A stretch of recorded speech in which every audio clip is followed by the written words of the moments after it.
GURPS Módulo Básico Campanhas. Regras do GURPS 4ª edição. Episódio 183, capítulo 18. Encerrando uma sessão. Uma produção RPG Next. Fala galera, bem-vindos a mais um episódio do Regras do GURPS 4ª edição. Nesse episódio vamos continuar o capítulo 18. Encerrando uma sessão. No final de cada sessão, o mestre deve tomar as seguintes medidas: discutir a aventura com os jogadores, o que deu certo e o que deu errado e por quê. Se a sessão fazia parte de uma campanha contínua, o mestre deve ter cuidado para não soltar nenhum segredo. Recompensar boas interpretações com pontos de personagem.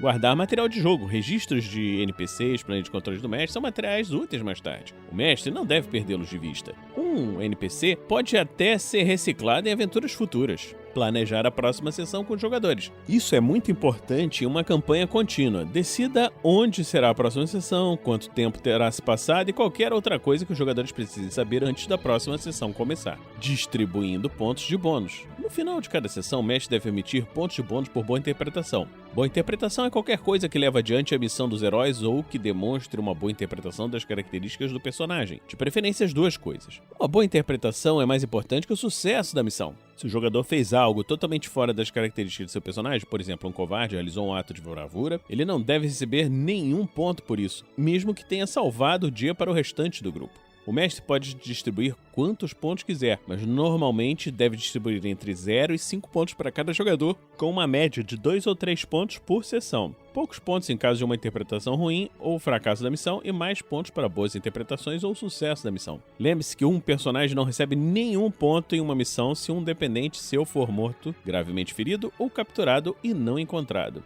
O mestre também pode conceder um prêmio, possivelmente igual ao prêmio de uma sessão, pela conclusão de uma aventura mais longa, trecho de história ou parte grande do enredo. Esses pontos devem ser dados em adição a quaisquer pontos dados na sessão no qual o enredo se desenrolou. O mestre deve conceder os pontos de bônus separadamente, de preferência em segredo a cada jogador. O jogador deve registrar esses pontos em sua planilha de personagem se ele pretende jogar com aquele personagem novamente. O mestre pode também querer fazer seu próprio registro. O jogador pode usar esses pontos para desenvolver e melhorar seu personagem, conforme vimos anteriormente. Essas são apenas diretrizes. O mestre pode premiar quantos pontos quiser. Alguns jogos exigem um avanço de personagem mais veloz que outros, evitando a inflação de personagens. Cabe ao mestre manter um equilíbrio de pontos de bônus distribuídos. Os personagens devem melhorar rápido o suficiente para manter as coisas interessantes, mas não tão rápido a ponto de atropelar os oponentes e desequilibrar a campanha. Além disso, se os personagens originais ficam muito poderosos, novos jogadores e seus personagens se sentirão inúteis, a não ser que o mestre os nivele aos demais. Parte dessa análise depende do cenário. Espera-se que personagens super-heróicos se desenvolvam rapidamente, e seus inimigos também, enquanto soldados e policiais comuns adquirem perícias ou promoções a um passo mais curto. Em última análise, fica a critério do mestre saber o que é certo para sua campanha e seus jogadores, controlando o desenvolvimento dos personagens.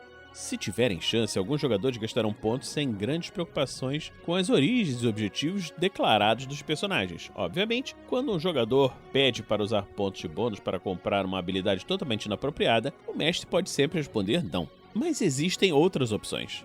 Discuta todas as melhorias. O mestre não deve deixar que os jogadores simplesmente comprem o que quiserem. Ele deve pedir uma explicação do porquê, especialmente se eles desejam aumentar atributos. Tentativas de fazer melhorias inapropriadas normalmente ocorrem quando o jogador descobre uma fraqueza involuntária no projeto do personagem e acredita que a nova habilidade irá compensá-la. Se a habilidade desejada não se encaixa no conceito do personagem, o mestre deve descobrir a fraqueza avistada pelo jogador e sugerir alternativas mais apropriadas que tenham relação direta com o assunto. Não distribua muitos pontos bônus para forçar os jogadores a pensar no que vão comprar. Se os jogadores precisarem guardar pontos por algumas sessões, para comprar o que querem, por exemplo, níveis de atributos e vantagens, há efetivamente um período de espera. Muitos jogadores vão reconsiderar suas necessidades por habilidades que distorcem o personagem durante esse período e, em vez disso, escolher aumentar o NH de perícias que serão úteis na aventura atual. Isso resulta na criação de veteranos mais harmônicos com perícias que refletem suas atividades. Não deixe o aprendizado de perícias fácil demais. Se o mestre permitir que os PCs aprendam novas perícias sempre que tiverem pontos suficientes, suas listas de perícias ficarão indistinguíveis uma da outra com o tempo.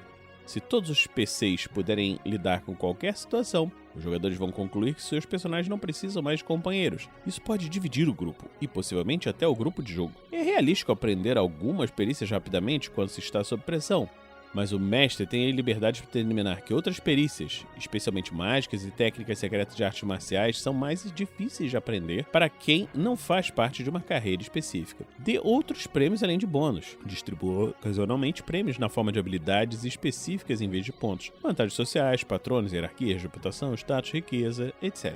São os melhores prêmios, já que fazem sentido como recompensas no mundo do jogo. Outra possibilidade realística é o desenvolvimento direto de uma habilidade bastante exercitada. Poucos jogadores reclamam quando o mestre lhes dá um aumento no NH de uma perícia que vale 4 pontos em vez de 2 pontos de bônus. Planilhas de uso do tempo. Uma planilha de uso do tempo é um registro preparado pelo jogador que descreve como seu personagem gasta seu tempo entre as sessões de jogo. Há um exemplo dessa planilha no livro. O mestre define o intervalo de tempo de cada planilha. Um número par de semanas funciona melhor. No final de cada sessão, o mestre deve dizer aos jogadores quanto tempo de jogo se passará até a próxima sessão. Quando eles voltarem para a aventura seguinte, poderão trazer o registro de como gastaram seu tempo. Obviamente, não há necessidade de usar a planilha quando uma aventura é interrompida no meio. Quando uma sessão de jogo acaba à noite, numa estalagem, e a próxima começa na manhã seguinte. Elas devem ser usadas quando houver um hiato na aventura. Por exemplo, quando os PCs devem esperar 2 semanas para poderem embarcar, ou entre aventuras para dar aos personagens uma chance de descansar, ganhar algum dinheiro e desenvolver suas perícias. Mestres, se achar que isso parece muito trabalhoso, ignore tudo. Sinta-se à vontade para escolher um substituto ou ignorar totalmente essa questão se isso não colaborar com a diversão dos jogadores. Existem 3 grandes razões para acompanhar a utilização de tempo fora do jogo. Tarefas demoradas. Os personagens podem ter missões importantes entre sessões de jogo. Elas podem ser entediantes de narrar, mas vitais para o desenrolar da aventura. Esse é o principal motivo para que esse tipo de tarefa possa ser executado entre sessões e decididas com algumas poucas jogadas de dados. Por exemplo, numa caça ao tesouro, o erudito do grupo pode precisar passar algumas semanas em uma biblioteca fazendo testes de pesquisa para obter os mapas necessários. Nesse período, o ladrão pode estar fazendo teste de manha pelas tavernas para descobrir alguns rumores. O mestre verifica suas anotações, vê quanto tempo eles precisam gastar nessas atividades e faz uma ou mais jogadas para definir o que foi descoberto. Estudo. É possível que os personagens queiram gastar seu tempo desenvolvendo suas perícias ou aprendendo novas, e isso é inevitável se algum dos personagens for um estudante. O mestre mantém o controle do tempo que eles passam estudando.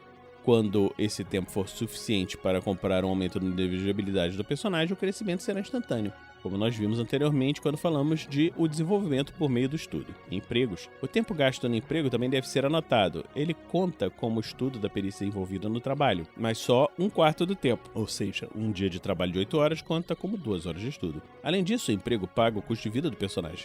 Na maioria das sociedades, quem não aparece para trabalhar todos os dias é despedido em pouco tempo e precisa encontrar uma outra fonte de dinheiro. O emprego pode ser a origem de grandes aventuras nas mãos de um mestre criativo. Então, estamos terminando hoje por aqui mais esse episódio do Regras do GURPS 4ª edição. Esperamos que você esteja gostando dessa série. Se você estiver gostando dessa série, considere nos apadrinhar em picpay.me/rpgnext ou em www.padrim.com.br/rpgnext. Então, a gente vai ficando por aqui e se encontra na próxima semana aqui no RPG Next.